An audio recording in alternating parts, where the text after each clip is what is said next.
A former NATO officer claims that US special forces have conducted secret raids inside Pakistan's border regions. Those operations were held between 2003 and 2008, but only one was ever made public. Live now to Washington for more on this one. Lauren List is there for us this morning. Hi, Lauren. What more do we know about these operations this last decade? Hi, what indeed were those elite US forces looking for in Pakistan?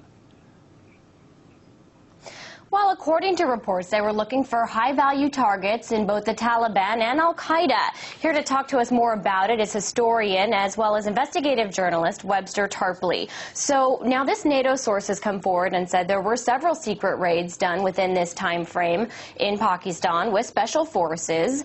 Is this credible information? Yes, absolutely. As a matter of fact, the one in September 2008 was widely known and was denounced as a severe provocation by the Pakistani government. There's also a report of the British Special Air Services going into Balochistan, and this is quite credible because it's Pashtunistan and Balochistan are the two areas that are being goaded into rebellion. Just a word of context. The Obama West Point speech of the 2nd of December is a thinly veiled declaration of war against Pakistan in the sense that it announces the intent of the United States to promote the dismemberment, the partition of Pakistan along ethnic lines. And in order to do that, you have to create trouble on the ground. We also had then a New York Times... But the whole issue is that Pakistani's government does not want... They look down on any kind of troops on the ground by the U.S., although they put up with the drone attacks. So. They condemn it in public, but there's a large feeling of resentment among the Pashtun and Baluchi ethnic groups that the government in Islamabad is playing footsie with the U.S. behind the scenes to allow these things to happen.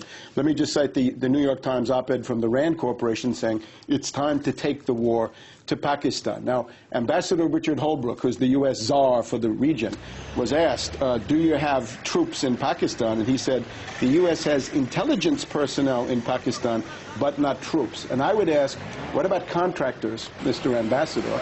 And here we have The Nation magazine. Do you have evidence of any contractors? Well, here's what we have. The Nation magazine, reputable, says that Blackwater Select and Total Intelligence Solutions has a fairly massive operation being run out of Karachi, Pakistan, the largest city, under the auspices of the U.S. Joint Special Operations Command and the CIA. What are they doing? Snatch and grab, meaning kidnappings, snipers, sharpshooters, meaning assassination.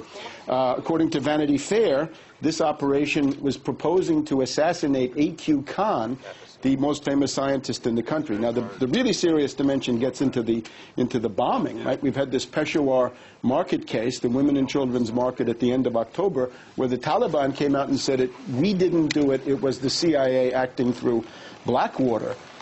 This of course, is a huge complex. What are you suggesting that the U.S. CIA is doing in Pakistan? That they're doing all sorts of things that they shouldn't be doing. I guess from some points of view, the golden age of Blackwater perhaps was not under Bush-Cheney, but it's now under Obama, and they're running wild in ways that trample on the sovereignty of Pakistan as a country. What does this mean for the U.S. wants to increase their drone program in Pakistan, and the U.S. and Pakistan are working together. So what does this mean for those relationships, this news? Do you think this news registers with Pakistani officials? I'm sure it's a tremendous humiliation, and I saw this written up before Christmas in The Dawn and other Pakistani newspapers. Remember, you're dealing with the Predator A, you're dealing with the Predator B, Reaper, the Predator C, Avenger. I think that's the Beast of Kandahar with a jet engine involved. So these are flying over Pashtunistan. It's now being extended into Balochistan.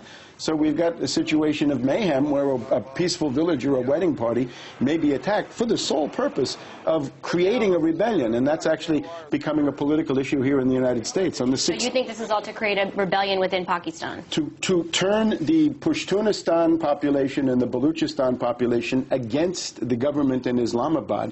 It also reaches over into Iran, a double benefit there for the U.S., that you've got Balochistan inside Iran. What we can look for is the city of Quetta in Balochistan, the so-called Quetta Shura, a council of top Taliban, including the legendary Mullah Omar, are there. And Mr. Tarpley, thank you for sharing your opinions with us. We appreciate you weighing in. We're going to have to leave it at that for today, though. Okay. Thank you for joining us, and we're going to send it back to you in Moscow with that. Yeah, Lauren List, Webster Tarpley, author and investigative journalist there. Good to hear his thoughts. Time, unfortunately, as you say, against us here.